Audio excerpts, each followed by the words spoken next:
রহস্যকর, রহস্য উচ্চারণ দিয়ে নির্মিত। আচ্ছা ভাইয়া, বাবার কবরটা কি কবরস্থানে দেওয়াটা খুবই জরুরি? মানে কি এই কবরস্থানটা আবার কি দোষ করলো? না মানে ভাইয়া, ইমাম সাহেবও কিন্তু জানাজার নামাজ পড়িয়ে আর এই কবরস্থান পর্যন্ত আসেনি।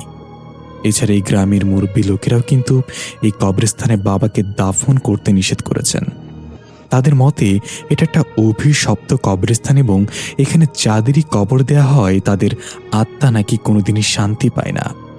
তাদের আত্মাগুলো আবার তাদের পরিবারের কাছে ফিরে যেতে চায় এবং এক পর্যায়ে তাদের পরিবারে ফিরে এসে পরিবারের বাকি সদস্যদেরকেও খুন করে তার সাথে করে ওপারের দুনিয়ায় নিয়ে যায়।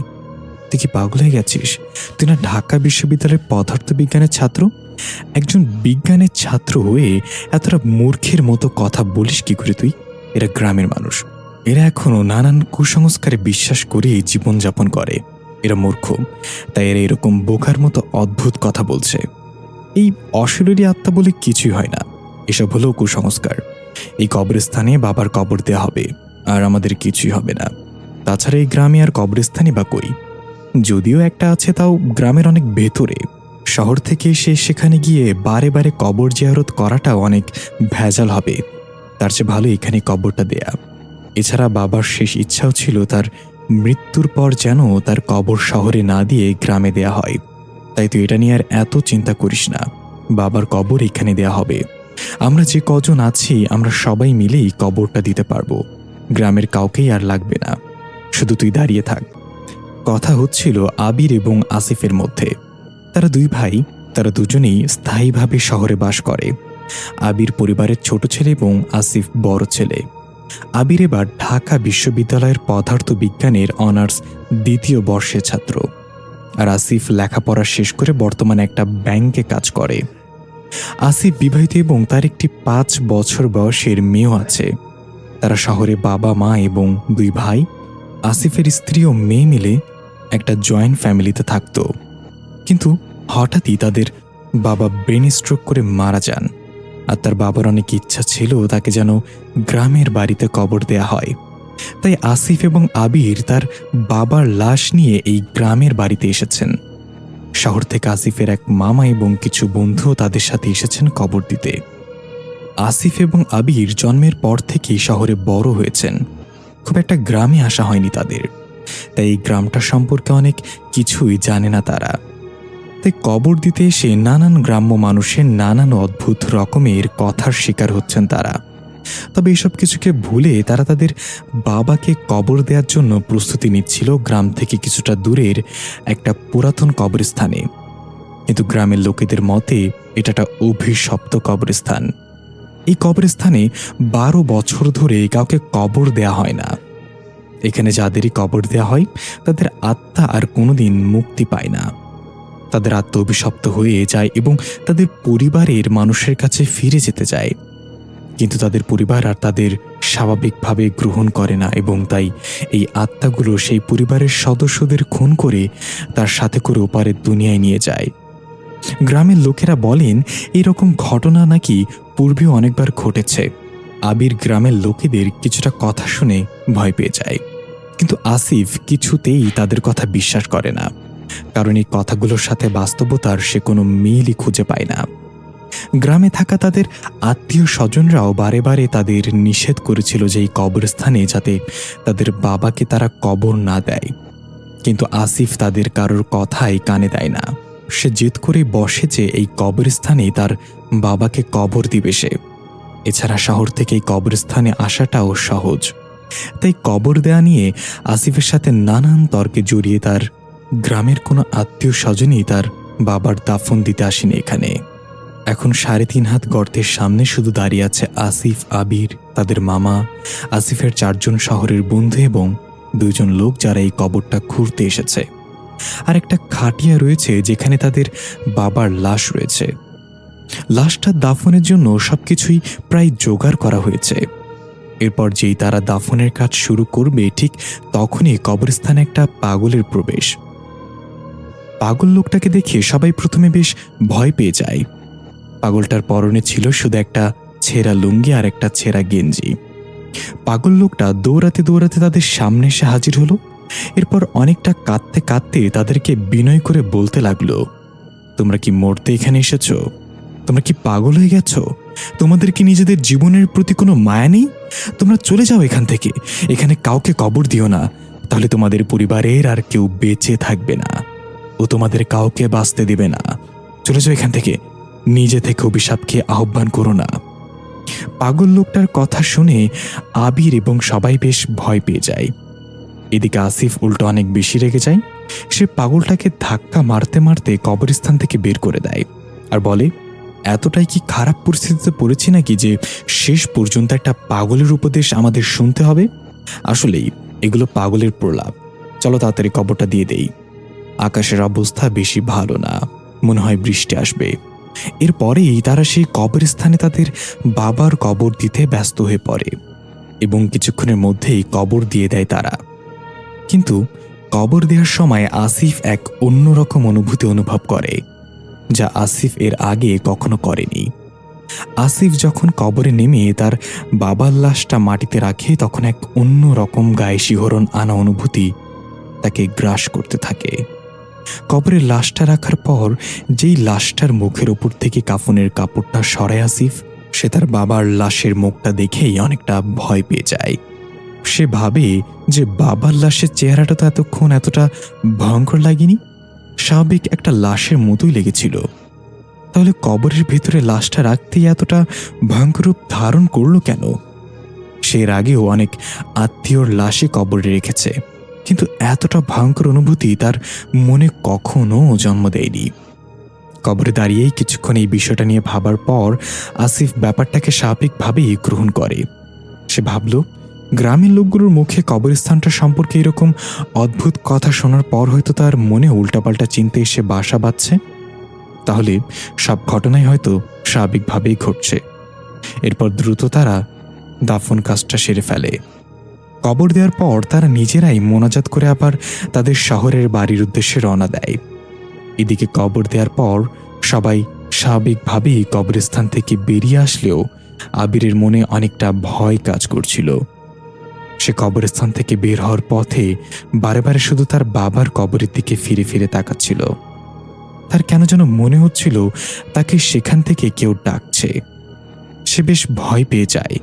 এরপর সে আর পেছনে ফিরে তাকালো না, সবার সাথে সোজা কবরস্থান থেকে বেরিয়ে আসলো। এরপর হঠাৎ তার মনে হলো তাকে কবরস্থানের ভেতর থেকে কেউ ডেকে বলছে, আমায় এই অভিশাপে একা ফেলে রেখে যাস না বাবা, আমায় সাথে করে নিয়ে যা, আমি আবার তোদের সাথে একত্রে থাকতে চাই। আবির কণ্ঠটা শুনেই আতকে পেছনে ফিরে তাকালো, কিন্তু সে কাউকেই দেখতে পেল না। সে ভাবল এটা হয়তো তার মনের ভুল ছিল। সে আসলে এই অদ্ভুত বিষয়টা নিয়ে একটু বেশি ভাবছে, তাই হয়তো তার মনে এইসব উল্টা পাল্টা চিন্তা ভেসে আসছে। এরপর আবির আর কিছু না ভেবে সবার সাথেই শহরে চলে আসলো। শহরে আসার পর তাদের জীবনটা আবার আগের সেই স্বাভাবিক জীবনের মতোই চলতে থাকলো। প্রথমে বেশ কিছুদিন তার বাবা হারানোর শোক থাকলেও পরে শহরের ব্যস্ততায় তারা তাদের বাবার কথা কিছুটা ভুলতে সক্ষম হয়। আর গ্রামের লোকেদের বলা সেই অদ্ভুত কথাগুলো আর তারা মনে রাখে না। শহরের আধুনিক জীবনের কাছে এই অভিশপ্ত কথাগুলো যেন বড়ই হাস্যকর। আসিফ, আবির এবং তাদের পরিবারের সকল সদস্যরা স্বাভাবিকভাবেই দিন কাটাচ্ছিল। আসিফ রোজ সকাল 8টা থেকে রাত 8টা পর্যন্ত ব্যাংকে জব করত। আবির রোজ সকাল সকাল বিশ্ববিদ্যালয়ে যেত, বিকেলে বন্ধুদের সাথে আড্ডা দিত, সন্ধ্যায় বাড়িতে এসে পড়াশোনা করত। এইভাবে তার দিন কেটে যাচ্ছিল। আর তাদের মা, আসিফের স্ত্রী সম্মি এবং আসিফের 5 বছরের মেয়ে আনিকা প্রায় সারাদিনই বাড়িতে থাকত। এভাবেই চলে যাচ্ছিল তাদের দীর্ঘদিন। কিন্তু তাদের স্বাভাবিক জীবন আর বেশি দিন স্থায়ী হলো না। ধীরে ধীরে যেন তাদের জীবনে অস্বাভাবিকতার আবির্ভাব ঘটতে লাগলো। একদিন দুপুরবেলা আসিফের স্ত্রী সম্মি তার মেয়ে আনিকাকে ঘুম পাড়িয়ে ওয়াশরুমে গোসল করতে গিয়েছিল। হঠাৎ ওয়াশরুমের ভেতর থেকেই সম্মি শুনতে পেল যে ঘরের ভেতর আনিকা কারোর সাথে কথা বলছে আর খিলখিল করে হাসছে। সম্মি প্রথমে বেশ অবাক হলো আর ভাবতে লাগলো, এই দুপুরবেলা আনিকা কার সাথে কথা বলছে? মা তো পাশের ঘরে ঘুমিয়ে রয়েছে। এছাড়া বাড়িতে তো আর কেউ নেই। আসিফ এবং আবিরও তো বাড়ির বাইরে আছে। তাহলে আনিকা কার সাথে কথা বলছে? এরপর সুম্মি দ্রুত গোসল শেষ করে আনিকার ঘরে দেখতে যায় যে আনিকা কার সাথে কথা বলছিল। কিন্তু ঘরে গিয়ে দেখে আনিকা চুপচাপ ঘুমিয়ে রয়েছে। এদিকে অন্য ঘরে আসিফের মাও ঘুমিয়ে আছে। সুম্মি পুরো অবাক হয়ে যায়, কারণ সে একটু আগেও ওয়াশরুম থেকে স্পষ্ট আনিকার খিলখিল হাসির শব্দ শুনেছে। এরপর কিছুক্ষণ চুপচাপ এটা নিয়ে ভাবার পর সুমির মনে হলো এটা হয়তো তার মনের ভুল ছিল। আনিকা তো এখনো ঘুম থেকেই ওঠেনি, তাহলে কথা বলবে কিভাবে আর হাসবেই বা কখন? তাই সে এই ব্যাপারটাকে স্বাভাবিকভাবেই নেয়। কিন্তু এই ব্যাপারটা আর বেশি দিন স্বাভাবিক থাকে না। কিছুদিন পর এই ব্যাপারটাই সুমির রাতের ঘুম কেড়ে নেয়। কারণ এই ঘটনার পর থেকে আনিকা বেশ অস্বাভাবিক হয়ে যায়। সুমি প্রায় লক্ষ্য করে যে আনিকা একা একা কারোর সাথে কথা বলতে থাকে। আনিকা নিজে নিজে একা একাই কথা বলতে থাকে আর নিজেই হাসতে থাকে।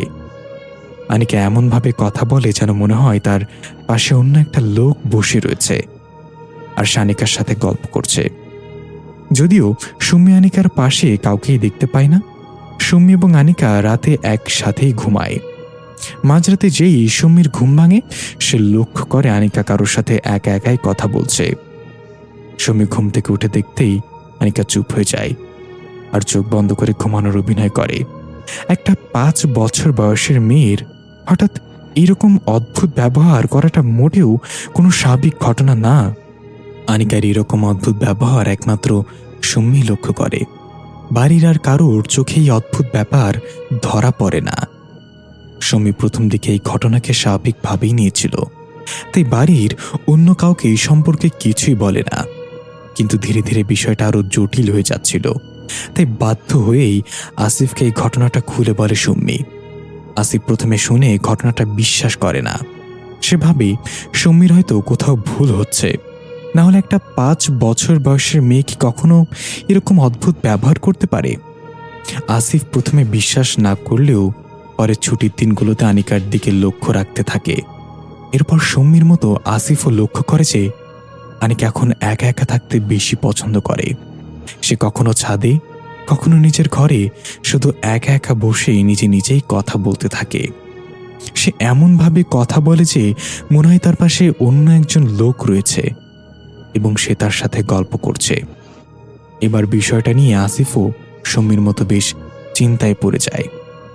আসিফ বা সুমি যখনই আনিকাকে এই বিষয়ে কোনো প্রশ্ন করে, আনিকা সরাসরি এই বিষয়টাকে অস্বীকার করে।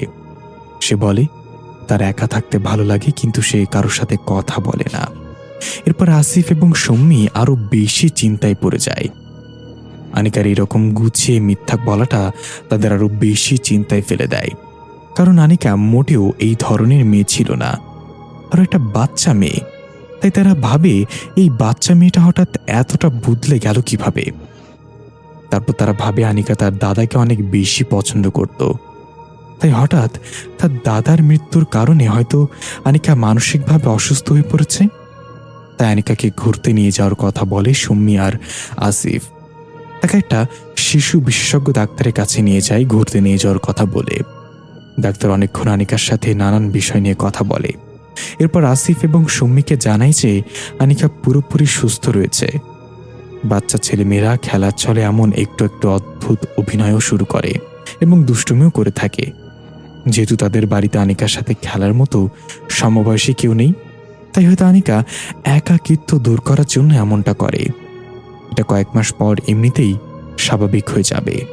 এছাড়াও ডাক্তার আনিকার দিকে বিশেষ যত্ন নেওয়ার পরামর্শ দেয়। এরপর তারা কিছুটা নিশ্চিত হয়ে বাড়িতে ফিরে আসে। এরপরেও আনিকার এইরকম অস্বাভাবিক আর অদ্ভুত ব্যবহার একটুও কমে না। তবে সুমি এবং আসিফ এই বিষয়টাকে স্বাভাবিকভাবেই নিতে থাকে। তারা ভাবে হয়তো একাকিত্বের জন্য সে এমনটা করছে। এছাড়াও আনিকাকে একটু বেশি করে সময় দেওয়ার চেষ্টা করে তারা। এইভাবে দেখতে দেখতে আরো বেশ কিছুদিন চলে গেল। কিন্তু এরপরেই সবচেয়ে বড় অঘটনটা ঘটল। সেদিন ছিল শুক্রবার। আসিফ এবং আবির দুজনেই ছুটির দিন। তারা দুজন মিলে সকাল 10টার দিকে বাজারে চলে গেল ঘরের টুকিটাকি বাজার করতে। বাজার করতে করতে তাদের প্রায় দুপুর 12টা বেজে যায়। তারা বাজার করা শেষে যেই বাড়ির উদ্দেশ্যে রওনা দিবে, ঠিক সেই সময়ে আবিরের মোবাইলে একটা কল বেজে উঠল। আবির পকেট থেকে মোবাইলটা বের করতেই দেখল তার মা বাড়ি থেকে কল দিয়েছে। এরপর আবির কলটা ধরতে ওপাশ থেকে তার মা কাঁদতে কাঁদতে আবিরকে বলতে লাগলো, আবির বাবা, তুই তাড়াতাড়ি তোর ভাইকে নিয়ে বাড়িতে চলে আয়, বাড়িতে বড় বিপদ ঘটে গেছে, আনিকা আনিকা মারা গেছে, তোরা তাড়াতাড়ি বাড়িতে আয়, চলে আয়। আবির এই কথাটা শুনে পুরোই আঁতকে উঠল। সে কল ধরার পর মায়ের কাছ থেকে এইরকম কোনো কথা শোনার জন্য মোটেও প্রস্তুত ছিল না। সে কথাটা শুনে প্রায় পাগল হয়ে গেল। সে কিছুতেই বুঝতে পারছে না আনিকা কি করে মারা যাবে। আনিকাকে তো একটু আগেও মা এবং দাদির সাথে তার বাসায় রেখে এসেছিল তারা। এরপর আবির আর তার ভাই আসিফকে এ সম্পর্কে কিছু না বলেই দুজনে দ্রুত বাড়ির উদ্দেশ্যে রওনা দিল। এর কিছুক্ষণ পরেই তারা বাড়িতে পৌঁছে গেল। বাড়িতে পৌঁছেই তাদের বাড়িতে এতটা ভিড় দেখে আসিফ এবং আবির পুরো আঁতকে ওঠে। এরপর আসিফ এবং আবির দুজনেই দ্রুত ছুটে বাড়ির ভেতরে যায়। সেখানে গিয়ে দেখে ভিড়টা ক্রমশ বাড়ির পেছন পর্যন্ত গিয়েছে। তাদের বাড়ির পেছনে একটা নতুন বাড়ির কাজ চলছিল কয়েকদিন ধরেই। সেখানে গিয়ে আবির এবং আসিফ যা দেখল তা দেখার জন্য তারা মোটেও প্রস্তুত ছিল না। তারা দেখল বাড়ির পেছনের নতুন বিল্ডিংয়ের পিলারের রডের উপরে আনিকা উল্টে পড়ে রয়েছে। বিল্ডিংয়ের সুচালো রড আনিকার শরীর হৃৎপিণ্ড ভেদ করে পিঠ দিয়ে বেরিয়ে গেছে। রড পুরো তার বুকের ভেতর দিয়ে ঢুকে পিঠ দিয়ে বেরিয়ে আছে। আনিকার পুরো শরীর এবং বিল্ডিংয়ের পিলার পুরো আনিকার রক্তে ভিজে গেছে। আসিফ এবং আবির দৃশ্যটা দেখে আতকে মাটিতে বসে পড়ল। তাদের মস্তিষ্ক আর শরীর যেন অবশ হয়ে যেতে লাগলো। অন্যদিকে কারোর বুঝতে বাকি রইল না যে আনিকা তাদের বাড়ির ছাদ থেকে এই নতুন বিল্ডিংয়ের রডের উপর পড়ে গিয়েছিল এবং এভাবেই সে মারা যায়। খুব খারাপভাবে রডে আটকে পড়ায় কেউ তাকে এখান থেকে উঠাতে পারেনি এবং অতিরিক্ত রক্তের কারণে সে মারা যায়। কিন্তু আনিকা ছাদ থেকে পড়ল কিভাবে? সবাই ভাবে ছাদে উঠে হয়তো পা পিছলে এখানে পড়ে গেছে, তাই সবাই এটাকে সাধারণ একটা দুর্ঘটনাই ভাবে। এরপর পুলিশ আসে এবং আনিকার লাশকে সেই পিলারের রড থেকে বের করেন। এতক্ষণে সবাই বুঝতে পেরে গিয়েছিল যে আনিকা মারা গেছে। আনিকার মা এইভাবে তার মেয়েকে রডের উপরে পড়ে থাকতে দেখে সাথে সাথেই জ্ঞান হারিয়ে ফেলেছিল। আনিকার বাবাও নির্বাক দর্শকের মতো তাকিয়ে তাকিয়ে শুধু তার মেয়ের লাশটা দেখছিল। এদিকে আবির যেন তার চোখকে বিশ্বাস করতে পারছিল না। সে কল্পনাও করতে পারেনি যে তার জীবনে এমন একটা দিন আসতে পারে। এদিকে তাদের মা ওই দৃশ্যটা দেখে অনেক অসুস্থ হয়ে পড়েন। এই একদিনেই যেন তাদের জীবনটা পুরো পাল্টে গেল। কয়েকদিন আগে তাদের বাবার মৃত্যুর শোক ভুলতে না ভুলতে এখন পরিবারের আরেকটা সদস্যর অকাল মৃত্যুর সাক্ষী হলো তারা। এরপর আনিকার দাফন শহরের একটা কবরস্থানে শেষ করেন তারা। আসিফ আবির সহ তাদের পুরো পরিবার যেন ভেঙে পড়ল। তাদের বেঁচে থাকার কারণটাই যেন তাদের চোখের সামনে মারা গেল, আর তারা কিছুই করতে পারল না। তারা শুধু ভাবছিল, ইস, যদি আরেকটু সতর্ক থাকতাম আমরা, তাহলে হয়তো আজকের দিনটা আমাদের দেখতে হতো না। তারা কিছুতেই আনিকার কথা ভুলতে পারছিল না। আর সুমিত আনিকার জন্য প্রায় পাগল হয়ে গিয়েছিল। এরপর দেখতে দেখতে প্রায় 1 সপ্তাহের মতো কেটে গেল। আসিফ আবারও অফিসে যাওয়া শুরু করলো। আবির আবার লেখাপড়ায় ব্যস্ত হয়ে পড়ল। আর সুমি নানান সাংসারিক কাজে ব্যস্ত থাকার চেষ্টা করে, যদিও কেউই এখনো পর্যন্ত আনিকাকে ভুলতে পারেনি, আর ভোলাও সম্ভব না। আনিকাকে ভুলতে না ভুলতেই তাদের পরিবারে আরও একটা নতুন বিপদ এসে হাজির হলো। এরই মধ্যে সৌম্যের চোখে হঠাৎ আরও একটা অদ্ভুত ঘটনা ধরা পড়ল। এবার সৌম্য আনিকার করা আচরণগুলোর প্রতিফলন লক্ষ্য করে তার শাশুড়ির ভেতর, অর্থাৎ আসিফের মায়ের ভেতরে। আসিফের মাও কেমন যেন অদ্ভুত আচরণ করা শুরু করে। সৌম্য যখন তার পাশে থাকে তখন সে চুপচাপ বসে থাকে, আর যেই সম্মি তার থেকে একটু দূরে অন্য ঘরে যায়, ঠিক তখনই সে একা একা নিজে নিজেই কথা বলতে থাকে। সেও এমনভাবে কথা বলে যে মনে হয় তার পাশে কেউ বসে আছে এবং তার সাথে সে গল্প করছে। যদিও সুম্মি কাউকেই দেখতে পায় না, সুম্মি এই বিষয়টা নিয়েও বেশ চিন্তায় পড়ে যায়। আনিকার সাথে তার শাশুড়ি মায়ের ব্যবহার কেমন যেন মিল পায় না। এরপর সে একদিন সাহস করেই আসিফের মায়ের কাছে জানতে চায় যে সে একা একা কার সাথে কথা বলে। কিন্তু আসিফের মাও অনেকটা আনিকার মতো করেই উত্তর দেয়, আমার একা থাকতে ভালো লাগে, কিন্তু আমি কারোর সাথে কথা বলি না। এই উত্তর শুনে সুম্মি আরো বেশি অবাক হয়ে আর চিন্তায় পড়ে যায়, কারণ ঠিক এই একই রকম উত্তর সে আনিকার কাছ থেকেও পেয়েছিল। সে কিছুতেই বুঝতে পারছিল না যে তাদের পরিবারের সাথে এসব কি হচ্ছে আর কেন হচ্ছে। ধীরে ধীরে সবাই এতটা অদ্ভুত ব্যবহারে করছেই বা কেন। প্রথমে আনিকা, এখন মা, সেসব ভাবতে ভাবতে প্রায় পাগল হয়ে যাচ্ছিল। এদিকে একের পর এক শোকে আবির এবং আসিফের মনও তেমন ভালো ছিল না। তাই সুম্মি নতুন করে আর তাদের কোনো চিন্তায় ফেলতে চায়নি। তাই এই বিষয়টা তাদের থেকে লুকিয়ে যায় সে। আসিফ বা আবির কাউকেই এই সম্পর্কে কিছুই বলে না সুম্মি। এইভাবে আরো বেশ কিছুদিন কেটে যায়। সুম্মি ধীরে ধীরে ঘটনাকে স্বাভাবিকভাবেই নেয়। এবারও সে ভাবে তার শাশুড়িমা হয়তো হঠাৎ আনিকার এই দুর্ঘটনা দেখে মানসিকভাবে অসুস্থ হয়ে পড়েছেন। এরপর আর বিষয়টা নিয়ে বেশি কিছু ভাবে না সে। কিন্তু এই স্বাভাবিক বিষয়টা আর বেশি দিন স্বাভাবিক থাকে না। একদিন এই বিষয়টাই তাকে অনেক বেশি অবাক করে দেয়। সেদিন আসিফের মাকে সুম্মি রাতে খাবার টেবিলে ডাকতে তার ঘরের দিকে যায়।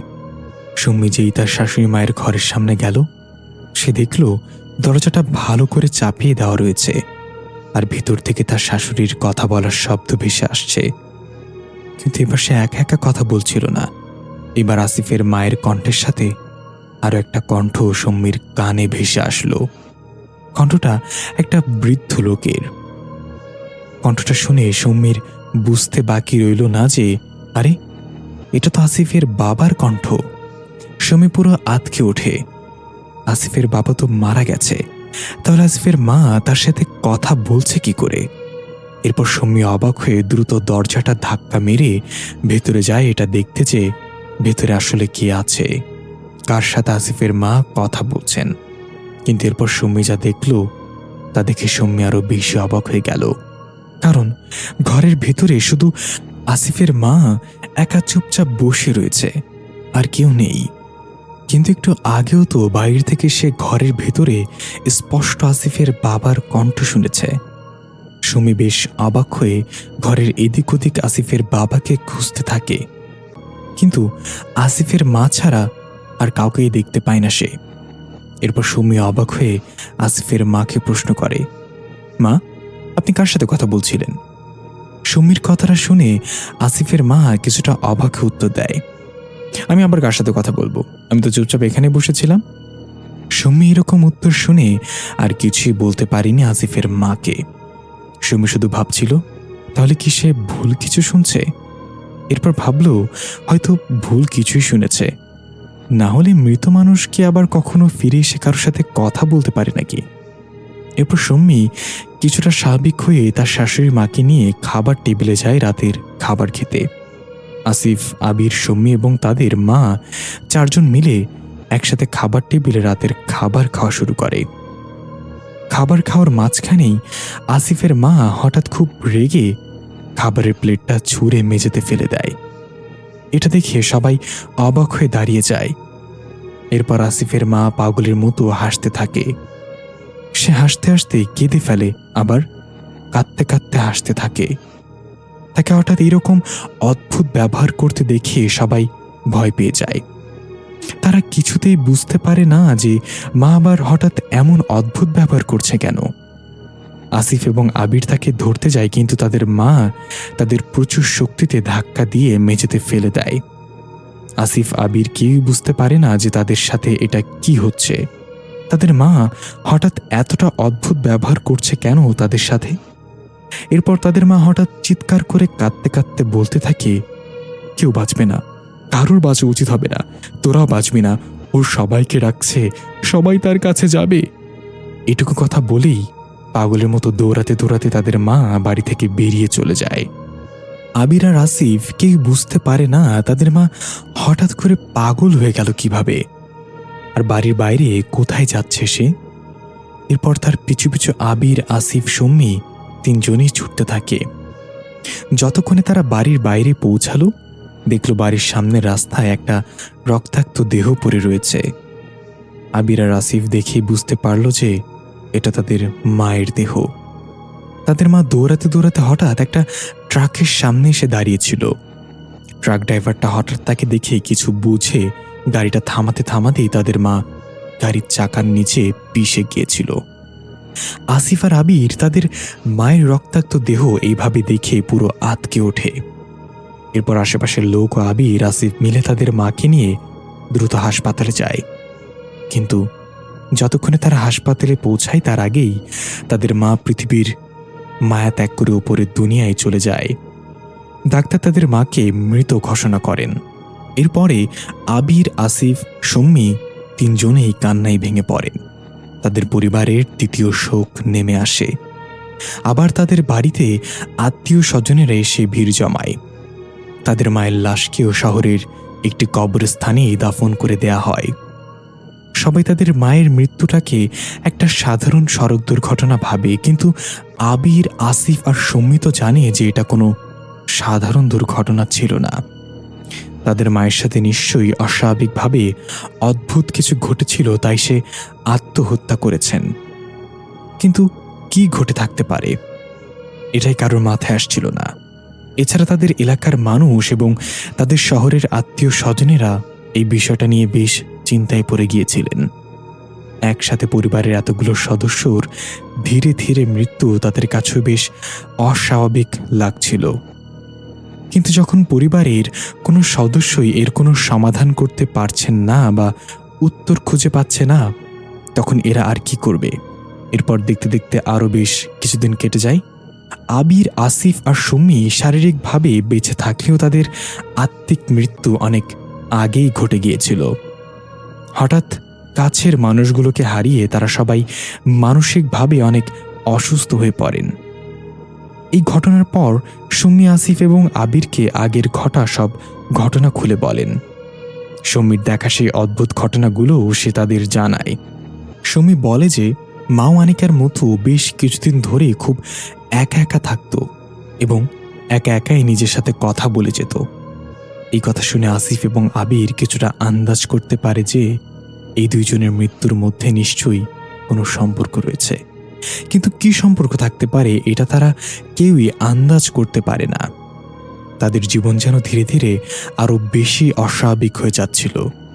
তাদের সাথে অদ্ভুত ঘটনা ঘটা যেন আর বন্ধই হচ্ছিল না। এবার তাদের সাথে সবচেয়ে বড় অঘটনটা ঘটে গেল। সেদিন আসিফ একটা জরুরি কাজে ব্যাংকে যায়। এদিকে আবিরও বাড়িতে ছিল না, সে তার এক বন্ধুর সাথে দেখা করতে গিয়েছিল। সুম্মিকে বাড়িতে একা রেখেই তারা বাড়ির বাইরে গিয়েছিল।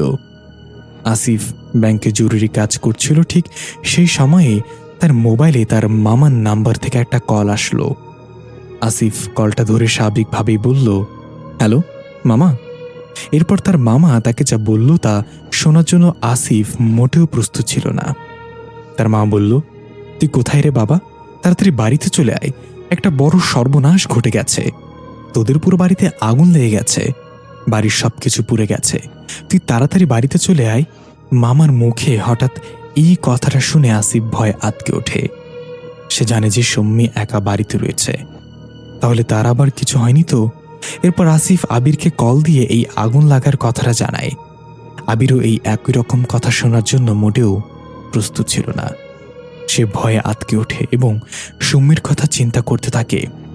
এরপর তারা দুজনেই খুব দ্রুত বাড়িতে পৌঁছায়। বাড়িতে পৌঁছেই আবারও সেই হাজারো মানুষের ভিড় দেখে তাদের হৃদস্পন্দন যেন আরও বেড়ে যায়। এরপর তারা ধীরে ধীরে ভিড় ঠেলে বাড়ির ভেতরের দিকে এগিয়ে যায়। বাড়িতে যেতেই দেখল তাদের বাড়ি আর এখন তাদের বাড়ির পুরনো অবস্থায় নেই। পুরো বাড়ি পুড়ে কয়লা হয়ে গিয়েছে। আবির এবং আসিফ পাগলের মতো সুম্মিকে চারিদিকে খুঁজতে থাকে। এরপর দেখে বাড়ির সামনে পাটির ওপর সাদা কাপড় দিয়ে একটা লাশ ঢেকে রাখা হয়েছে। সাদা কাপড়টা সরাতেই তাদের আর চিনতে বাকি রইল না যে এটাই তাদের সুম্মি। সুমির পুরো শরীর আগুনে পুড়ে ঝলসে গেছে। লাশটা দেখে চেনার উপায় নেই যে এটা কার লাশ, কিন্তু শরীরের গঠন দেখে বোঝা যায় যে এটা স্পষ্ট একটা মেয়ের লাশ। আর এই বাড়িতে সুমি ছাড়ার কোনো মেয়েও ছিল না। আসিফ পুরো কান্নায় ভেঙে পড়ে। আবিরও কান্না করছিল, তাও সে তার ভাইকে সান্ত্বনা দেওয়ার চেষ্টা করে। এরপর পুলিশ ও গোয়েন্দা দল আসে।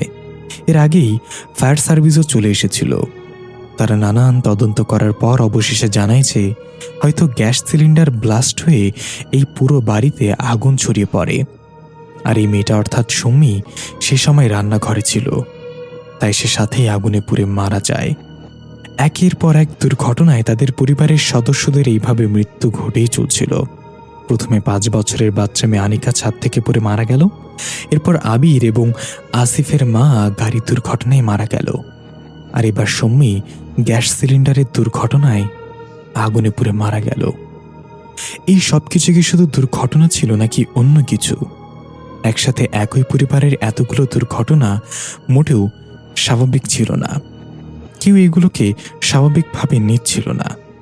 এদিকে এর পেছনে কি কারণ থাকতে পারে এটাও বুঝতে পারছিল না কেউ। এবার যেন শুধু মৃত্যুকেই বরণ করে নেয়ার জন্যই বেঁচে রইল আবির এবং আসিফ। সুমির দাফন কাজ শেষ করার পর যখন তারা কবরস্থান থেকে বের হলো, তখন আবির আসিফের কাছে গিয়ে বলল, ভাইয়া, আমি তো জানি এইসব দুর্ঘটনাগুলোকে ঘটাচ্ছে আর কেন ঘটাচ্ছে। এগুলো একটাও দুর্ঘটনা ছিল না ভাইয়া, এই সবই ছিল খুন। আনিকা ভাবি এবং মা 3 জনকে খুন করা হয়েছে। আবিরের কথা শুনে আসিফ পুরো আঁতকে ওঠে। এরপর আসিফকে বলল, কি বলছিস এসব? তুই কি করে জানলি যে এগুলো দুর্ঘটনা না, খুন? তাহলে বল, কে খুনগুলো করেছে? এরপর আবির কিছুক্ষণ চুপ করে থাকে। এরপর উত্তর দেয়, আমার মনে হয় সেই গ্রামের লোকগুলোর বলা কথাগুলোই ঠিক হচ্ছে। লোকগুলো বলেছিল ওইটা একটা অভিশপ্ত কবরস্থান, আর ওইখানে যাদেরই কবর দেওয়া হয় তাদের কারোর আত্মায় আর শান্তি পায় না। তারা আবার তাদের পরিবারের কাছে ফিরে আসে এবং তাদের পরিবারের সদস্যদের খুন করে তার সাথে করে ওপারের দুনিয়ায় নিয়ে যায়। আমার মনে হচ্ছে তাদের বলা কথাগুলোই ঠিক। আমাদের বাবার আত্মা আমাদের পরিবারে ফিরে এসেছে এবং সেই আনিকা মা এবং সম্মিকে খুন করেছে। তাহলে তুমি বলো, একসাথে এতগুলো দুর্ঘটনা হয় কি করে? আবিরের কথা শুনে আসিফ এবার খুব রেগে গেল আর আবিরকে বলল, তুই কি আসলেই পাগল? এসব অভিশপ্ত বলে কিছু হয় না। মৃত্যুর পর মানুষের আত্মা ফিরে আসে না। এইসব কিছু কেবল একটা দুর্ঘটনা ছিল। তুই এই বিষয় নিয়ে আর একটাও কথা বলবি না আমায়। আবির একটা ভিন্ন রকম জিনিস নিয়ে চিন্তা করছিল, কিন্তু আসিফ বরাবরই জেদি স্বভাবের ছেলে। সে কিছুতেই এই অভিশপ্ত কথাটা মেনে নিতে রাজি না। তাদের বাড়ি থেকে তাদের মামার বাড়িটা খুব একটা দূরের না, তাই রাতে আবির এবং আসিফ তার মামার বাড়িতে থাকতে যায়, কারণ তাদের নিজেদের বাড়ি আর এখন থাকার উপযুক্ত নেই। রাত তখন প্রায় 9টা বাজে। বাড়ির সবাই একসাথে বসে আছে। সবাই আসিফ এবং আবিরকে নানান কথা বলে সান্ত্বনা দিচ্ছিল। তাদের আর এই পৃথিবীতে আপন বলে কেউ রইল না। তারা সবাই একে অপরের সাথে কথা বলছিল। তাদের সবার কথার মাঝখানে হঠাৎ আসিফ উঠে বলল, তাকে একটু তার ব্যাংকের অফিসে যেতে হবে। ব্যাংক থেকে কেন যেন তাকে যেতে বলেছে।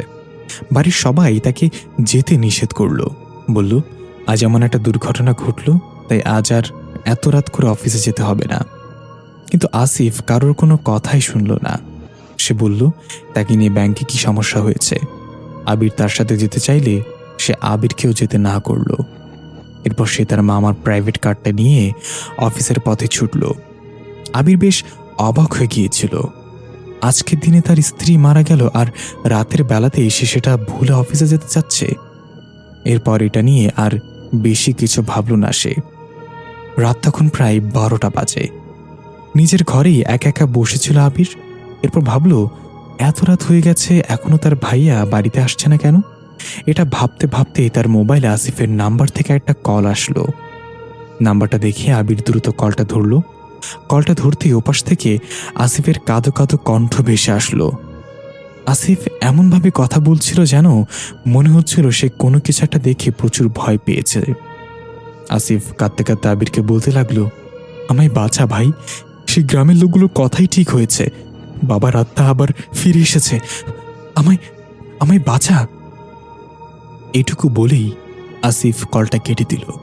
আর আবির কথাটা শুনে পুরোই আঁতকে উঠল। সে কিছুই বুঝতে পারছিল না আসিফ হঠাৎ করে এইসব কথা বলছে কেন।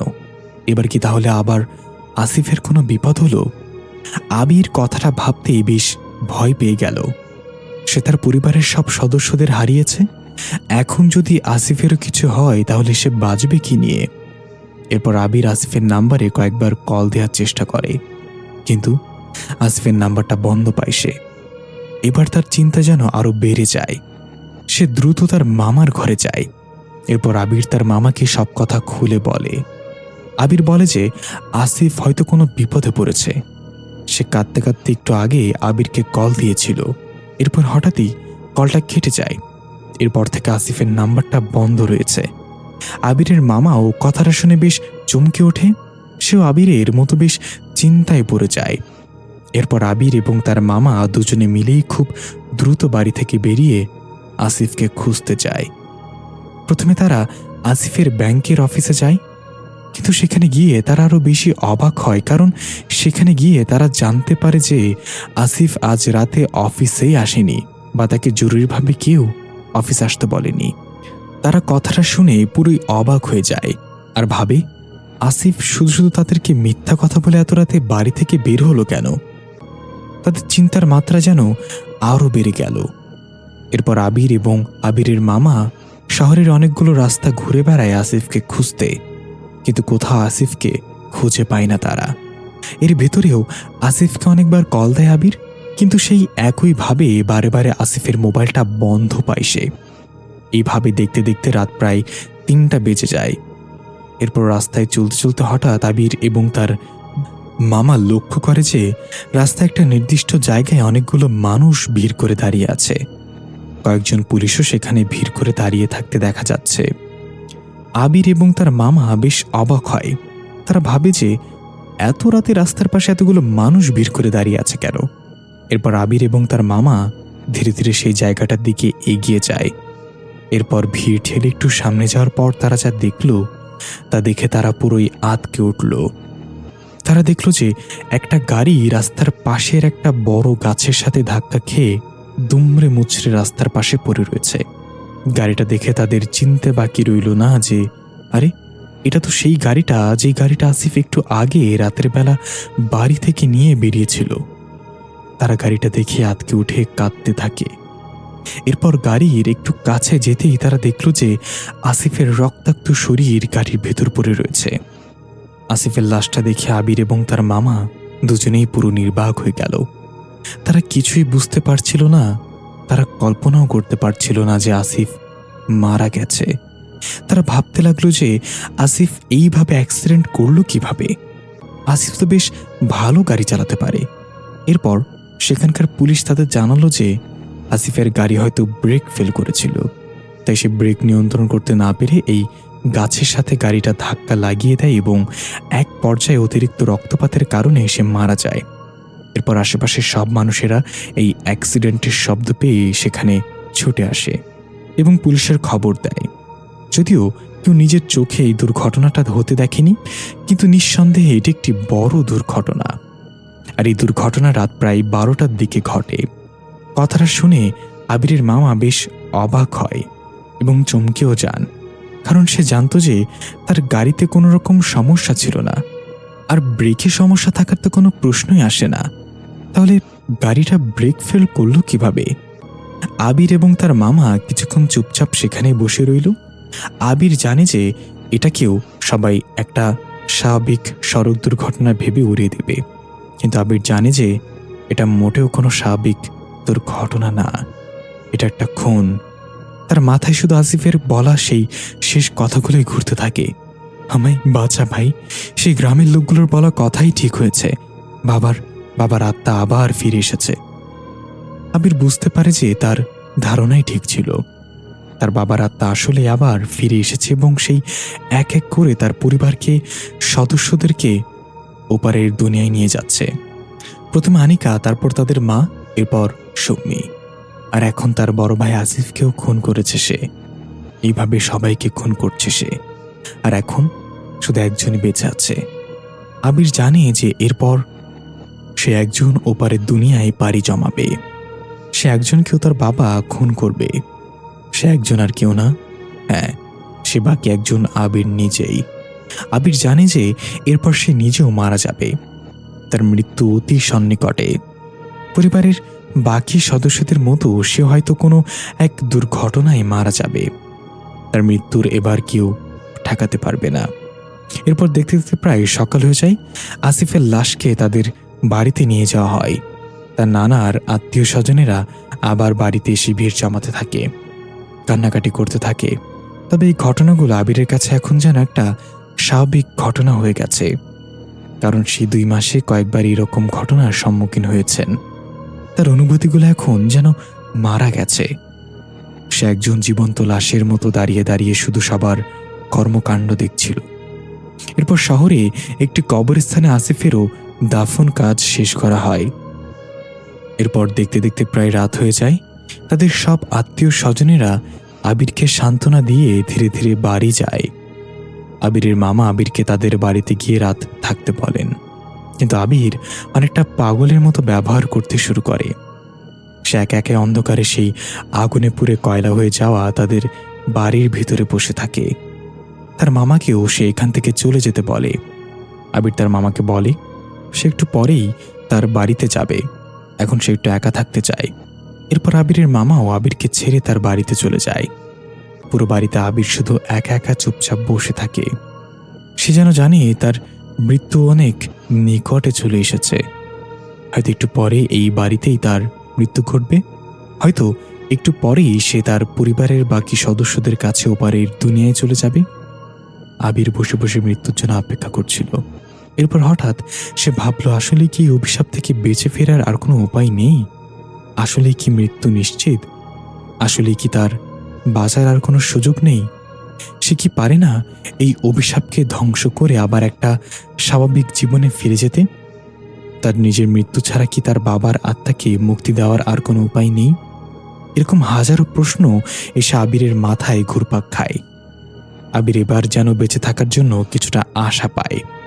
সে ভাবে এইসব প্রশ্নের উত্তর, রহস্যের সমাধান এবং অভিশাপ থেকে মুক্তির সব উপায় একমাত্র সেখানেই পাওয়া যাবে, যেখানে তারা তার বাবার কবরটা দিয়েছিল। সে বুঝতে পারল এখন তার কাছে আর কোনো রাস্তা নেই। তাকে সে অভিশপ্ত কবরস্থান তার পাশেই ফিরে যেতে হবে, কারণ একমাত্র সেখানকার লোকেরাই তার বাবার কবর দেওয়ার আগে থেকেই তাদের নানানভাবে সতর্ক করার চেষ্টা করেছিল। নিশ্চয় এখন তাদের কাছে গেলেই এই সমস্যার কোনো একটা সমাধান পাওয়া যাবে। তারা নিশ্চয়ই এই অভিশপ্ত কবরস্থানের রহস্য জানে এবং জানে যে কি করে এই অভিশাপ থেকে মুক্তি পাওয়া যায়। এরপর আবির আর কিছু না ভেবেই সিদ্ধান্ত নেয়, যে করে হোক তাকে আবার তাদের গ্রামে ফিরে যেতে হবে। সেখানে হয়তো সে এই অভিশপ্ত জীবনের একটা সুন্দর সমাপ্তি পাবে। কিন্তু রাতের অন্ধকারে সেই গ্রামে যাওয়াটা ঠিক হবে না। তাই সে ভোরের অপেক্ষায় তাদের বাড়িতেই সারা রাত বসে রইল। সকাল হলেই সে রওনা দিবে তাদের গ্রামে। এরপর রাতের অন্ধকার পেরিয়ে যেই ভোরের সূর্যের আলো উকি দিয়েছে, ঠিক সেই সময় আবির তার বাড়ি থেকে বেরিয়ে তার মামা বা অন্য কাউকে কিছু না বলেই গ্রামের বাড়ির উদ্দেশ্যে রওনা দেয়।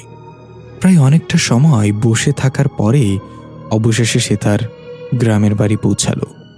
গ্রামের বাড়ি পৌঁছে সে আবার পুরো দ্বন্দ্বে পড়ে গেল।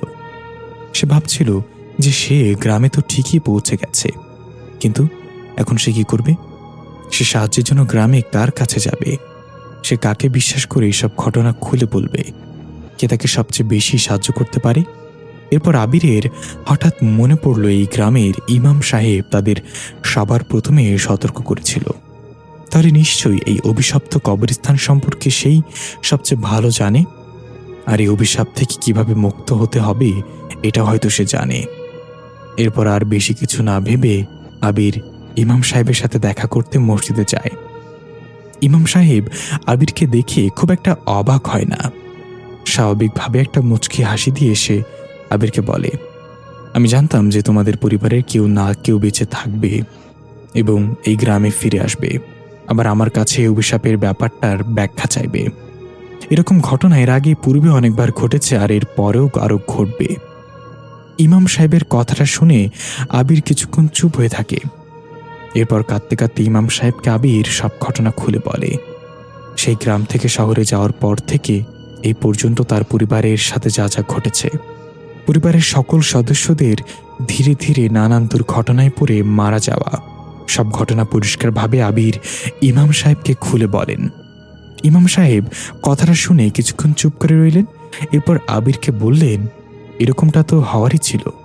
প্রায় প্রতি বছরই এখানে একটা পরিবার আসে তাদের আপনজনকে কবর দিতে।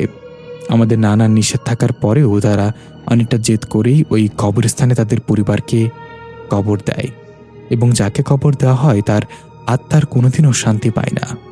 এরপর তার আত্মা আবার তার পরিবারের সদস্যদের সাথে ফিরে যেতে চায়, কিন্তু মৃত্যুর পর আর তাদের পরিবারের মানুষদের সাথে থাকতে পারে না তারা। তাই তাদের পরিবারের বাকি সদস্যদেরও খুন করে তাদের সাথে নিয়ে যায় ওপারে দুনিয়ায় এবং পাড়ি জমায়। কিন্তু সে লাশগুলো বা তাদের পরিবারের কি দোষ থাকে? তারা কেন শুধু শুধু শাস্তি পায়? আসল দোষটা সেই লাশটা বা তার পরিবারের নয়, দোষটাই অভিশপ্ত কবরস্থানের। এই কবরস্থানে যাদেরই কবর দেওয়া হয় তাদের পরিবারের সাথেই কেবল এই ঘটনাটা ঘটে। এই কবরস্থানটাকে অভিশপ্ত বলার পেছনেও একটা বড় ঘটনা রয়েছে। আসলে তোমার বাবাকে যেই কবরস্থানে তোমরা কবর দিয়েছ, এটা আগে একটা সাধারণ বড় কবরস্থান থাকলেও বর্তমানে এটা একটা গণকবর। ঘটনাটা প্রায় 15 বছর আগের। তখন আমি এই গ্রামে ইমাম হয়ে আসিনি। এই ঘটনাটা পুরোটাই একটা বড় হুজুরের কাছে শোনা। আজ থেকে 15 বছর আগে এই কবরস্থানটাই এই গ্রামের একমাত্র কবরস্থান ছিল। এখানে স্বাভাবিকভাবেই এলাকার মানুষ মারা গেলে তাদের কবর দেয়া হতো। স্বাভাবিকভাবেই কাটছিল গ্রামের মানুষগুলোর দিন। এরপর একদিন গ্রামের মানুষগুলো একটা বড় পাপে জড়িয়ে পড়ল। সেই সময় এই গ্রাম থেকে প্রায় 20 কিলোমিটার দূরে একটা কেমিক্যালের কারখানা ছিল। সেখানে বিভিন্ন রকম কেমিক্যাল তৈরি করা হতো এবং সেখানে অনেক দূর দূরান্ত থেকেও মানুষ এসে কাজ করত। যদিও এই গ্রাম সহ আশেপাশের 10 গ্রামের মানুষেরা তখনও এই কারখানা সম্পর্কে কিছুই জানত না। একদিন সেই কেমিক্যাল কারখানায় একটা ভেজাল কেমিক্যাল তৈরি করতে যায় কারখানার মালিকেরা। তারা সেই কেমিক্যাল তৈরি করত সাধারণ শ্রমিকদের দিয়ে, কিন্তু সেদিন তারা সফলভাবে কেমিক্যালটা তৈরি করতে পারল না। কেমিক্যাল তৈরি করার মাঝপথে সেই কেমিক্যাল থেকে হঠাৎ একটা বিষাক্ত গ্যাস উৎপন্ন হতে থাকে। সেই গ্যাসের বিষক্রিয়া সাথে সাথে কারখানার প্রায় অর্ধেকের বেশি শ্রমিক মারা যায়। ঠিক সেই সময় কারখানার মালিকেরা বেশ চিন্তায় পড়ে যায়। তারা ভাবে, এই কেমিক্যাল বা এতগুলো শ্রমিকের হঠাৎ মৃত্যুর ঘটনা যদি কারোর কানে যায় তাহলে তাদের কপালে অনেক বড় দুর্ঘটনা রয়েছে এবং দুঃখ রয়েছে। এদিকে কারখানার বাকি যেই শ্রমিকগুলো বেঁচে ছিল তারা বেশ রেগে যায় মালিকদের ওপর। তারা এতগুলো শ্রমিকের মৃত্যুর কারণ জানতে চায় মালিকদের কাছে। মালিকরা বুঝতে পারে যে এই বাকি শ্রমিকগুলো যদি বেঁচে থাকে তাহলে এই কারখানার ভেতরের সব খবরগুলো বাইরে চলে যাবে। সবাই জেনে যাবে এই কারখানায় এতগুলো শ্রমিকের কাজ করতে গিয়ে মারা গেছে। তাই তারা সিদ্ধান্ত নেয় যে বাকি শ্রমিকদেরও তারা খুন করবে, তাহলে আর কোনো প্রমাণ থাকবে না। এরপরেই কারখানার মালিক পক্ষের লোকেরা বাকি শ্রমিকদের বোকা বানিয়ে একটা ঘরে নিয়ে খুন করে। সবাইকে প্রথমে একটা কেমিক্যাল দিয়ে অজ্ঞান করে, পরে অজ্ঞান অবস্থাতেই তাদের গলা ছুরি দিয়ে কেটে তাদের খুন করা হয়। এরপরেই তারা এইসব শ্রমিকগুলোর লাশকে গুম করার উদ্দেশ্যে একটা ট্রাকে করে রাতের অন্ধকারে এই গ্রামে লাশগুলোকে নিয়ে আসে। তারা জানতো যে এই গ্রাম থেকে কারখানাটা বেশ দূরে, তাই এই পর্যন্ত কেউ এদের খুঁজতে আসবে না।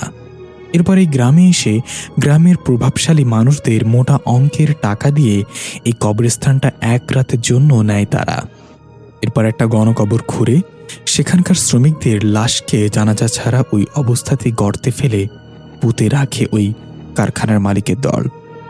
ওই সময় তাদের এই জঘন্য কাজটা গ্রামের প্রায় সব লোকই দেখেছিল, কিন্তু সে মালিক পক্ষ গ্রামের সবাইকে টাকা খাইয়ে মুখ বন্ধ করে রাখে। এমনকি গ্রামের অনেকে সেই কবরস্থানে গর্ত খুঁড়ে সেই লাশকে গর্ত করে পুঁতে রাখতেও সহযোগিতা করে। গ্রামের সবাই টাকার নেশায় অন্ধ হয়ে গিয়েছিল। একটা পবিত্র কবরস্থানে এরকম নির্মম জঘন্য কাজ করার জন্য সেই কবরটা এরপর থেকে অভিশপ্ত কবরস্থানে পরিণত হয়।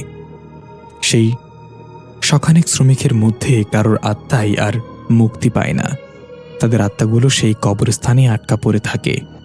এরপরে শোনা যায় যে এই কেমিক্যাল কারখানার যে সকল মালিকেরা সেদিন শ্রমিকদের এতটা নির্মমভাবে এখানে গণকবর দিয়েছিল, তাদের কেউ আর বেশি দিন বেঁচে থাকে না। তারা সবাই ধীরে ধীরে কয়েকদিনের মধ্যেই নানান দুর্ঘটনায় পড়ে মারা যায়। কিন্তু তাদের এই দুর্ঘটনায় পড়ে হঠাৎ মৃত্যুগুলো কি শুধুই দুর্ঘটনা ছিল, নাকি সেই আত্মাগুলোর প্রতিশোধ নেওয়া ছিল, এটা কেউই জানে না। এরপর থেকে সেই অভিশাপ নেমে আসে এই গ্রামের মানুষদের উপর। এই গ্রামের কেউ মারা গেলে তাকে ওই কবরস্থানে কবর দেওয়া হতো। তখন কেউ জানতো না যে ওই কবরস্থানটা অভিশপ্ত হয়ে গেছে, তাই তাদের আত্মা কখনোই শান্তি বা মুক্তি পেত না। সেই কবরস্থানের আত্মাগুলো তাদের আত্মাকে অভিশপ্ত করে ফেলত। সে আত্মাগুলোর ভেতরের ভালো জিনিসগুলো তারা কেড়ে নিত এবং তার ভেতরে আরো অনেক খারাপ চিন্তা ঢুকিয়ে তাতে আবার তার পরিবারের কাছে পাঠাতো তারা। এরপর সে আত্মাটা তার পরিবারের একজন একজন করে সদস্যদের দেখা দেয় এবং তাদের ইচ্ছে করেই নানান দুর্ঘটনার শিকার বানায় এবং তার সাথে করে ওপারের দুনিয়ায় নিয়ে যায়। এরপরেও এই গ্রামের অনেকগুলো মানুষকে এই কবরস্থানে কবর দেওয়া হয় এবং তাদের পরিবারের সাথেও ঠিক একই ঘটনা ঘটে। তাদের পরিবারের সদস্যরাও ঠিক একইভাবে দুর্ঘটনায় মারা যায়। এইভাবে এই গ্রামের অনেকগুলো পরিবার ধ্বংস হয়ে যায়।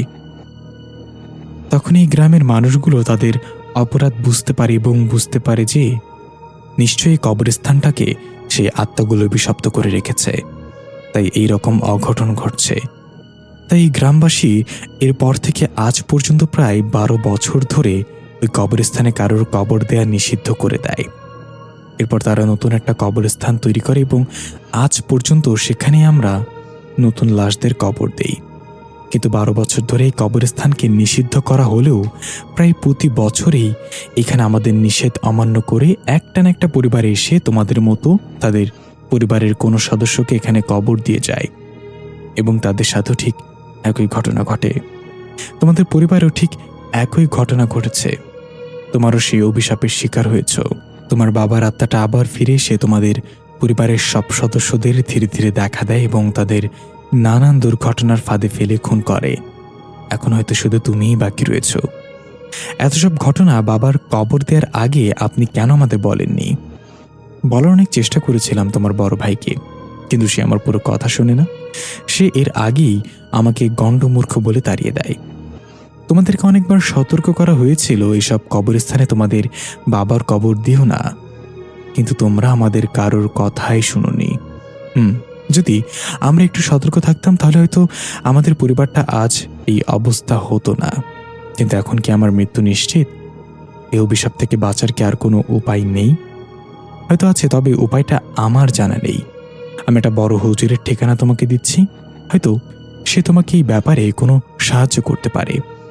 কিন্তু কিন্তু কি ইমাম সাহেব, জানি হয়তো কথাটা শুনে তুমি আরো বেশি ভয় পেয়ে যাবে, কিন্তু এর আগে অনেকে এই বিষয়ে আমার কাছে সাহায্য চাইতে এসেছিল। আমি তাদেরকেও সেই হুজুরের ঠিকানা দিয়ে তার কাছে পাঠাই, কিন্তু এরপর থেকে তাদের কোথাও খুঁজে পাওয়া যায় না। আমি জানি না যে হুজুর তাদেরকে কি পরামর্শ দেয় বা তারা কি আদৌ হুজুরের কাছে পৌঁছাতে পারে কিনা। কিন্তু তুমি ভয় পেও না, তুমি এগিয়ে যাও। আবির ইমাম সাহেবের এই কথাটা শুনে বেশ ভয় পেয়ে যায়, কিন্তু তার কাছে আর কোনো উপায় নেই। আবির জানে যে সেখানে না গেলেও তার মৃত্যু তাকে ছেড়ে কোথাও যাবে না।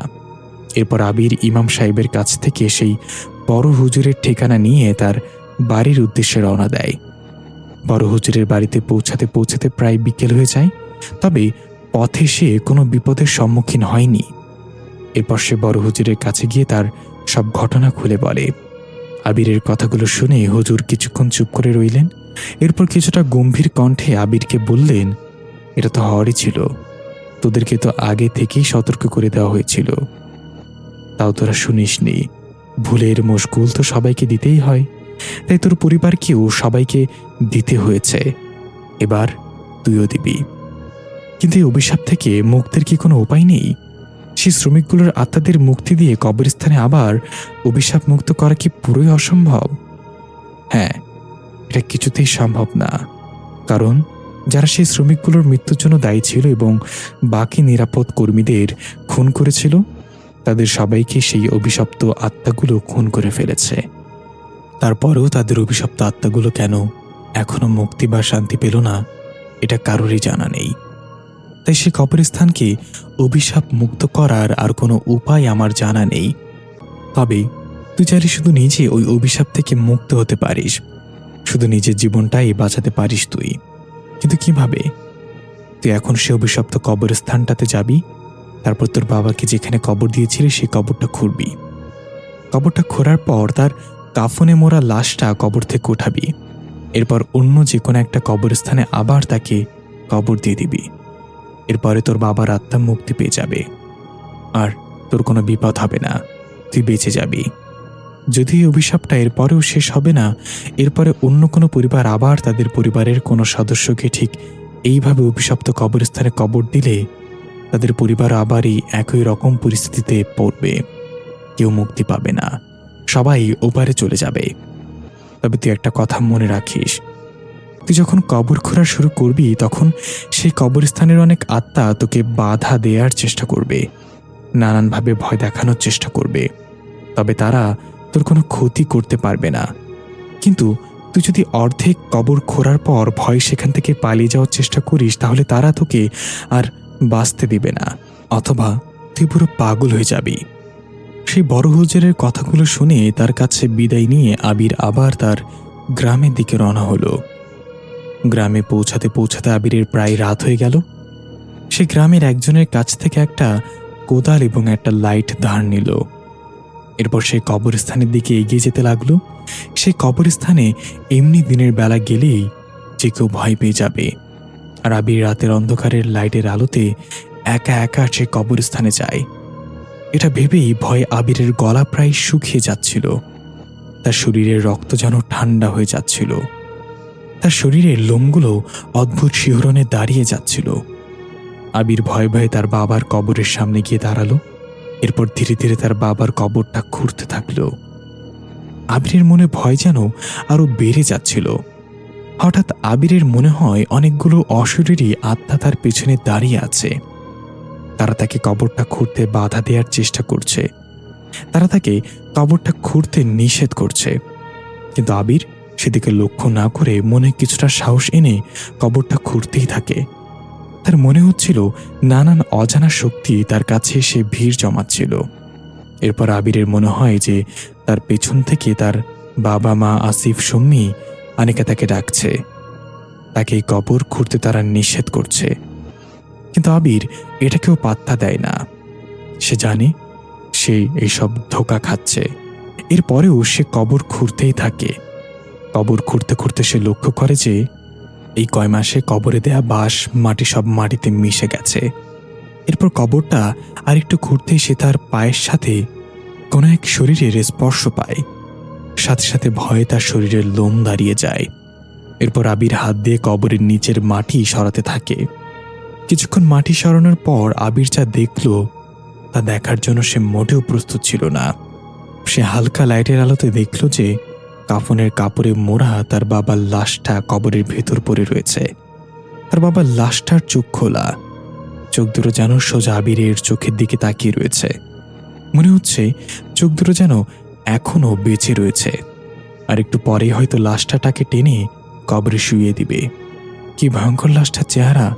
আবির যেন তার বাবার লাশটাকে চিনতে পারছে না। লাশটাকে এই অবস্থায় দেখে আবির যতটা না ভয় পায়, তার চেয়ে বেশি অবাক হয়ে যায়। কারণ তার বাবা মারা গিয়েছে কয়েক মাস আগে এবং তাকে কবর দিয়েছে কয়েক মাস হয়ে গেল।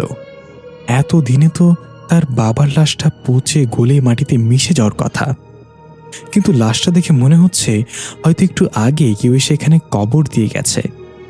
এখনো কাফনের কাপড়টাও নতুন রয়েছে, আর কবরের উপরের মাটি শক্ত হলেও লাশটার পাশের মাটিগুলো পুরোই ঝরঝরে। তার উপর আবার লাশটার চোখ খোলা। আবির কিছুটা বুঝতে পারে যে এটা হয়তো এই অভিশপ্ত কবরস্থানের আত্মাগুলোর অভিশাপের ফল। এরপর আবির আর বেশি কিছু না ভেবে তার বাবার লাশটা কাঁধে করে নিয়ে গ্রামের অন্য একটা কবরস্থানের দিকে ছুটতে থাকে। তার অন্য হাতে লাইট এবং কোদালটা ছিল। এরপরে অনেকটা পথ ছুটার পর আবির অবশেষে গ্রামের নতুন কবরস্থানে পৌঁছায়। এরপরে দ্রুত সেখানে একটা নতুন কবর খুঁড়ে এবং তার বাবার লাশকে আবার সেখানে কবর দেয়। এরপর আবির সেই কবরস্থানে বেশ কিছুক্ষণ চুপচাপ দাঁড়িয়ে থাকে। সে নিজেও বুঝতে পারছিল না যে সে সেই মুহূর্তের ভেতর কতটা ভয়ঙ্কর কাজ করেছে। এরপর হঠাৎ আবিরের মাথাটা ঘুরতে থাকে আর সে সাথে সাথেই সেই নতুন কবরস্থানে অজ্ঞান হয়ে পড়ে যায়। এরপর আবির যখন চোখ খুলে তখন সে নিজেকে আবিষ্কার করে একটা মসজিদে। তার মাথার পাশে সেই ইমাম সাহেব চুপচাপ বসে আছেন। আবির উঠে বেশ অবাক হলো। সে কিছুই বুঝতে পারে না। এরপর ইমাম সাহেব তাকে সব ঘটনা খুলে বলেন। আসলে আবির রাতে নতুন কবরস্থানে অজ্ঞান হয়ে পড়ে যাওয়ার পর সারা রাত সেখানেই পড়েছিল। এরপর ফজরের নামাজ পড়ার পর গ্রামের কিছু লোক তাকে সেখানে পড়ে থাকতে দেখে এবং সেখান থেকে উঠিয়ে মসজিদে দিয়ে যায়। এরপর আবিরও ইমাম সাহেবকে বাকি ঘটনাটা খুলে বলে। গতকাল বড় হুজুরের কাছে যাওয়া থেকে অজ্ঞান হয়ে পড়ে যাওয়ার আগ পর্যন্ত ঘটা সব ঘটনা আবির ইমাম সাহেবকে খুলে বলে। এরপর ইমাম সাহেব কিছুটা হতাশার করুণ দৃষ্টিতে আবিরের দিকে তাকিয়ে বলেন, তুমি তো বেঁচে গেলে, কিন্তু তোমার পরিবারের বাকি সদস্যরা তো আর ফিরিয়ে আনতে পারলে না। আমি ভাবছি এরপরে যে সকল পরিবারগুলো এখানে আসে সে অভিশপ্ত কবরে তাদের পরিবারের কবর দিবে, তাদের কি হবে? তাদের সাথেও কি ঠিক একই ঘটনা ঘটবে? তারাও প্রথমে আমাদের কারোর কথা বিশ্বাস করবে না এবং পরে বিপদে পড়বে। কোনোভাবে যদি এই কবরস্থানকে অভিশপ্ত মুক্ত করা যেত তাহলে হয়তো সবচেয়ে ভালো হতো। তাহলে আর হয়তো কোনো নিরাপদ প্রাণকে অকালে ওপারের দুনিয়ায় পাড়ি জমাতে হতো না। ইমাম সাহেবের কথা শুনে আবির কিছুক্ষণ নীরব থেকে এরপর ইমাম সাহেবকে বলল, হয়তো এই কবরস্থানকে অভিশপ্ত মুক্ত করার একটা উপায় আমার জানা রয়েছে। আবিরের কথাটা শুনে ইমাম সাহেব পুরো আঁতকে উঠলেন আর অবাক হলেন। এরপর অনেকটা কৌতূহলতা আর উদ্দীপনার সাথেই আবিরের কাছে জানতে চাইলেন, কি উপায় আছে, আর এই উপায় তুমি জানলে কি করে? এরপর আবির কিছুটা ঠান্ডা মাথায় উত্তর দিল, আমার বাবার লাশ এই কবরস্থানে কবর দেওয়ার পরেই তার আত্মা অভিশপ্ত হয়। আর এরপর যখন ওই কবরস্থান থেকে তার লাশটা উঠে অন্য কবরস্থানে কবর দিলাম, তারপরেই তার আত্মা মুক্তি পেয়ে গেল। ঠিক একইভাবে এই কবরস্থানে শখানেক শ্রমিকের লাশকে জানাজা ছাড়া রক্তাক্ত অবস্থায় কবর দেওয়ার কারণে হয়তো তারা এখনও সেখানে অভিশপ্ত হয়ে আটকে রয়েছে। তারা তাদের মৃত্যুর প্রতিশোধ নিলেও এখনও তাদের আত্মা মুক্তি পায়নি। এখনও তো আরও কবর খুঁড়ে তাদের লাশগুলো পাওয়া যাবে না, তবে সেই শ্রমিকগুলোর শরীরের বিভিন্ন হাড় খুঁজে পাওয়া যেতে পারে। আমরা পুরো কবরস্থানটা খুঁড়ে সেই লাশগুলোর হাড়গুলোকে বের করে আমরা তাদের জানাজা পড়াবো। এরপর ভিন্ন একটা জায়গায় তাদের হাড়গুলোর কবর দিব। তারপর হয়তো সেই শ্রমিকগুলোর অভিশপ্ত আত্মা মুক্তি পাবে এবং এই কবরস্থানটা অভিশপ্ত মুক্ত হবে। আবিরের যুক্তিটা শুনে ইমাম সাহেবের মুখে হাসি ফুটল। সে বুঝতে পারল যে আবিরের কথাগুলো পুরোপুরি ঠিক। সে ভাবতে লাগলো, আসলেই সেই শ্রমিকগুলোর সাথে অনেক বড় অন্যায় হয়েছিল। তা এখন তাদের কল্পনাগুলোরও যদি জানাজা দেয়া যায় তাহলে হয়তো তাদের আত্মাগুলো মুক্ত পেতে পারে। এরপর আবির এবং ইমাম সাহেব সেই বড় হুজুরকেও গ্রামে আহ্বান করলেন। এরপর তাকেও এই আত্মাগুলোকে কিভাবে মুক্ত করা যায় এটা আবির গুছিয়ে বলল। আবিরের কথাটা সেই বড় হুজুরও পছন্দ করলেন, সেও তাদের সাথে একমত হলেন। এরপর গ্রামের মানুষদের সাথে এই কথাগুলো আলোচনা করে গ্রামের সবাই তাদের সাথে একমত হয়। এরপর তারা সবাই মিলে সিদ্ধান্ত নেয় যে এই অভিশপ্ত কবরস্থানটা তারা পুরোটা খুঁড়বে। এই পর্যন্ত এই কবরস্থানে যাদের কবর দেওয়া হয়েছে সবার কঙ্কালগুলোই উঠিয়ে আবার জানাজার নামাজ পড়াবে তারা, যাতে করে আর অকালে কারো জানাজার নামাজ পড়াতে না হয়। যে কথা সেই কাজ। তারা তখন থেকেই পুরো কবরস্থানটা খোঁড়া শুরু করে। এরপর সেই গণকবরটাও তারা খুঁড়ে। এরপর সেই সব কঙ্কালগুলোকে তারা একত্রিত করে। এরপরে ইমাম সাহেব গ্রামের সবাইকে নিয়ে জানাজার নামাজ পড়েন। জানাজার নামাজের পর সেই কঙ্কালগুলোকে কাফনের কাপড়ে মুড়ে একটা নতুন কবরস্থানে কবর দেয়া হয়। আসলে আবিরের ধারণাটা সঠিক হয়। এরপরেই সেই সকল শ্রমিকের আত্মাগুলো মুক্তি পায়। সে কবরস্থানও এই ভয়ঙ্কর অভিশাপ থেকে মুক্তি পায়। এরপরে সেই কবরস্থানটা আবার মেরামত করে সেই গ্রামের নতুন লাশদের কবর দেওয়া শুরু করে গ্রামবাসী। কিন্তু এরপর থেকে আর কোনো গ্রামবাসী বা অন্য কোনো পরিবার এই ভয়ঙ্কর অভিশাপের শিকার হয়নি। এরপর থেকে গ্রামের সবাই স্বাভাবিকভাবেই দিন কাটাতে থাকে। এদিকে আবির অনেক কষ্টে তার আপনজনদের স্মৃতি ভুলে আবার একটা স্বাভাবিক জীবনে ফিরে যাওয়ার চেষ্টা করে। যদিও এই অভিশাপে মারা যাওয়া আর কেউ এই পৃথিবীতে আর ফিরে আসেনি, তাও একটা সুন্দর সমাপ্তি ঘটে এই অভিশপ্ত কবরস্থানের। তো ঘটনাটি ছিল এই পর্যন্তই। আপনাদের কেমন লাগলো অবশ্যই কমেন্টের মাধ্যমে জানাবেন। এরকম আরও ঘটনা পেতে অবশ্যই আমাদের চ্যানেলটি সাবস্ক্রাইব করবেন। কণ্ঠে ছিলাম আমি, ইফতেশাম চৌধুরী। ধন্যবাদ। দেখা হবে পরবর্তী ঘটনাতে।